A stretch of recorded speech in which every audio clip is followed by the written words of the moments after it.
이제 계속되는 주제 속에 포함이 되어 있습니다만은 그 우상에 바쳐진 제물을 먹는 것에 대한 이야기를 사도 바울이 고린도 교회에 계속 전하고 있습니다. 이제 기본적으로 그 우상의 제물은 그냥 음식으로 생각을 하고 믿음 안에서 자유롭게 먹을 수 있다. 사도 바울은 앞에서 그렇게 말을 하죠. 다만 그 먹는 것이 믿음이 연약한 자를 실족하게 한다면 자신은 먹지 않는다. 또 혹시라도 그 먹는 것을 본 사람이 죄를 짓게 된다면 자신은 영원히 고기를 먹지 않을 것이다. 그렇게 이제 언급을 앞에서 하죠. 이제 그러면서 오늘 14절 이하에 있는 내용을 보면은 또 약간 이제 뉘앙스가 좀 달라지는 부분이 없지 않아 있습니다. 그게 뭐냐면 그 귀신과 그 우상이 관계가 있고 또 우상에게 바쳐진 제물을 먹는 것은 귀신과 연합하는 것이다. 그래서 우상 숭배와 같다. 그래서 절대 금해야 한다. 라는 내용으로 이제 쭉 언급을 합니다. 앞에 14절은 이렇게 기록하죠. 그 우상 숭배를 피해야 한다. 그 14절에 언급을 하고 그리고 이제 16절에 성찬에 관해서 이야기를 하잖아요. 그 예수님께서 제자들과 마지막 식사를 하셨지 않습니까? 그래서 성찬을 이제 영어로는 여러 개로 이야기를 합니다. 그 예수님의 식사, 더 로드 서퍼라고도 하고요. 저녁 식사죠, 서퍼가. 그러니까 주님의 식사, 주님의 저녁 식사. 더 로드 서퍼라고도 하고요. 그다음에 이제 거룩한 그 친교라고도 얘기를 하죠. 그 예수님의 몸을 먹고 예수님의 피를 마시면서 신비스러운 연합, 교제가 이루어진다. 그래서 거룩한 친교, 홀리 커뮤니언이라고도 얘기를 하고요. 또 유카리스트라고도 얘기를 하죠. 뭐 다 같은 의미인데 어쨌든 우리가 성찬을 통해서 예수님의 몸을 먹고 예수님의 그 피를 마시잖아요. 그럼 그리스도와 이제 신비스러운 연합을 갖는다. 예수 그리스도와 하나가 된다. 이게 이제 성찬의 아주 중요한 의미이기도 하거든요. 그 성찬이라는 것은 예수님과 신비스러운 거룩한 교제를 나누는 것이기도 하고요. 또 함께 참여한 신앙 공동체가 하나가 되는 것이기도 합니다. 신앙 공동체가 크고 작을 수 있는데 그러나 이 성찬을 통해서 예수 그리스도의 몸을 먹고 예수 그리스도의 피를 마심을 통해서 연합하고 하나가 되는 거예요. 그러니까 성찬은 개인적인 부분도 있지만은 예수님과 연합하니까. 그러나 이제 전체 공동체, 신앙 공동체 입장에서 봤을 때는 일치, 화합, 이것을 의미하는 거죠. 예수 그리스도의 몸인 교회의 지체라는 의식을 다시 한번 확인하는 게 성찬이라고 할 수 있습니다. 우리 장로교뿐만이 아니고 다른 교파, 뭐 감리교라든지 성결교라든지 뭐 구세군이라든지 순복음이라든지 교파죠. 그거는 장로교 안에 통합 측이 있고 합동 측이 있고 뭐 고신 측이 있고 이건 이제 우리가 교단이라고 부르죠. 그러니까 장로교에서 이렇게 분열이 되어 있는 것들은 교단이라고 부르고 장로교, 감리교 이렇게 다 있잖아요. 조금씩. 순복 이건 교파라고 불러요. 교파. 장로교 똑같이 나가는 것은 뭐라고 그런다고요? 교단이라고 부르고. 네. 근데 뭐 영어로는 제가 봤을 때 별로 구분을 안 하는데 denomination이라는 그냥 단어를 써버리는데 어쨌든 우리는 그렇게 구분을 해요. 근데 장로교에서 세례를 받았든 감리교에서 세례를 받았든 관계없이 세례받은 사람들은 성찬에 다 참여하죠. 구분하지는 않잖아요. 우리가 성찬 예식이 있을 때 세례받은 사람들은 참여할 수 있다고 이야기를 하죠. 다 참여하는 거예요. 그러니까 구별을 두진 않아요. 이것도 무슨 뜻이냐면은 그 세례받은 자는 예수 그리스도의 몸을 먹고 예수 그리스도의 피를 마실 수 있다.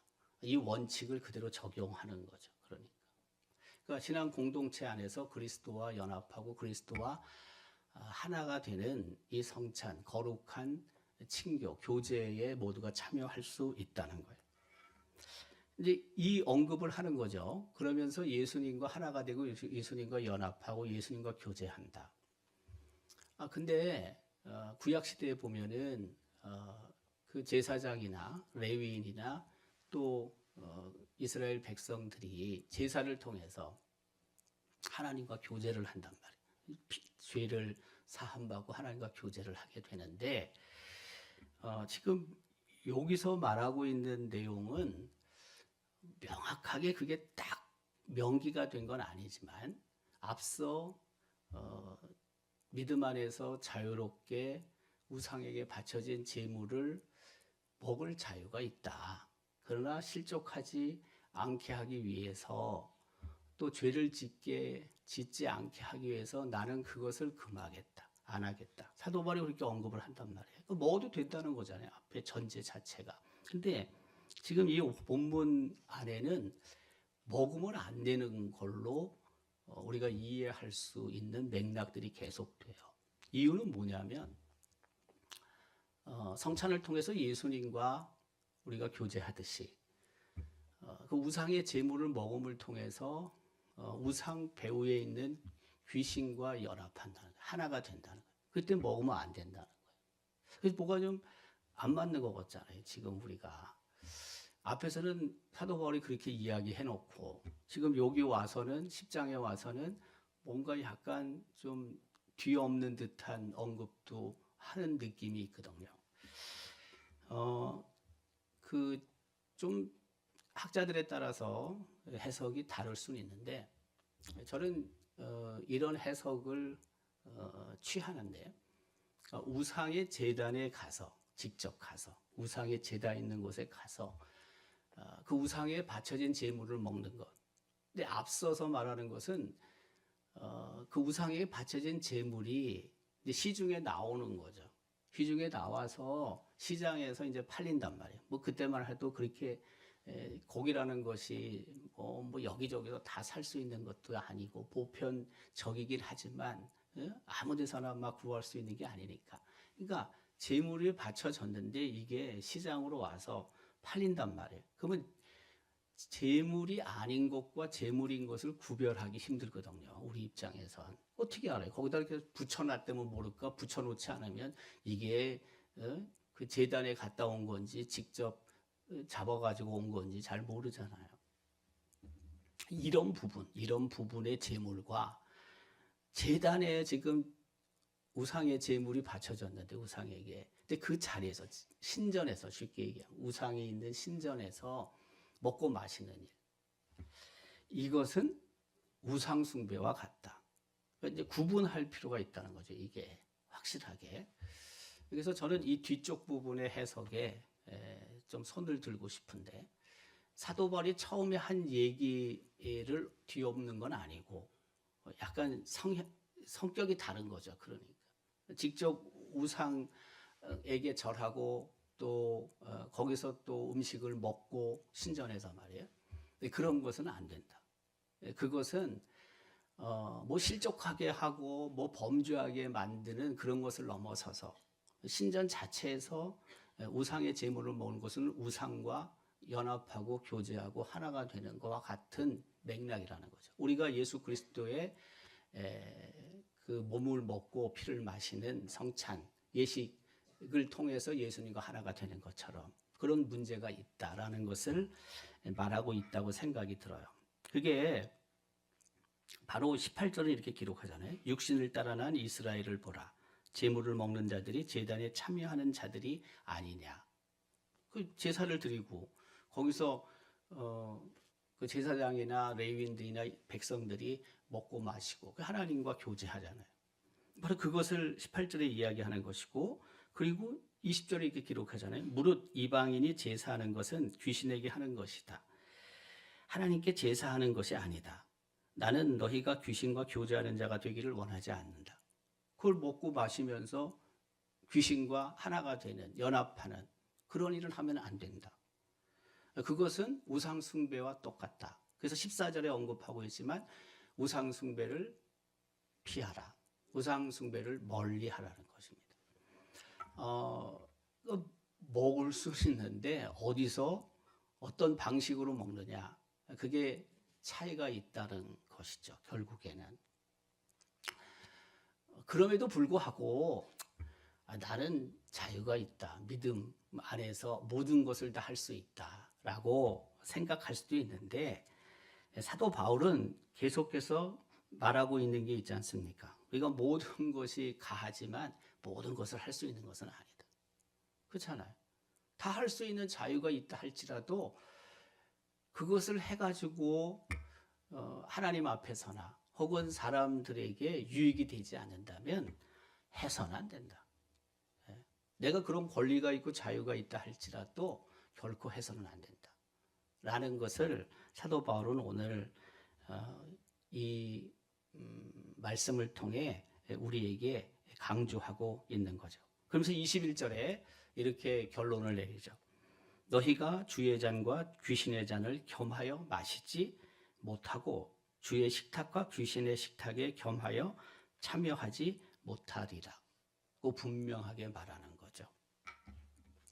하나님이 우리에게 자유를 주신 건 분명해요. 그렇지만 책임이 있어요. 책임이.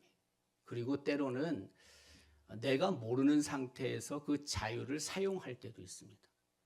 내가 잘 모르는 상태에서. 내가 모든 걸 다 이해하고 그것을 수용하고 감안하고 판단해서 하는 경우도 많지만은 때로는 내가 모르기 때문에 행동하고 또 판단하는 경우들도 꽤 있죠. 근데 나중에 이제 지나놓고 보면은 내가 이런 부분에 좀 모자란 게 있었구나. 부족한 게 있었구나. 이런 것들을 우리가 또 깨달을 수 있죠. 지금 우상의 제물에 관한 부분도 이런 맥락에서 우리가 이해할 필요가 있겠다 하는 생각이 들고요. 또 우리 삶의 자리에서 우리가 다 하나님을 위해서 교회를 위해서 애를 쓰고 헌신하지만 또 행하면서도 모든 것이 가한데 모든 것이 유익한 것은 아니다 라는 생각을 가지고 조금 더 잘 판단을 해서 하나님의 뜻을 온전히 이루어가는 삶을 살아가야 하고, 바로 그것이 또 누군가를 실족하지 않게 하는 자리에 설 수 있기를 주님의 이름으로 기원합니다.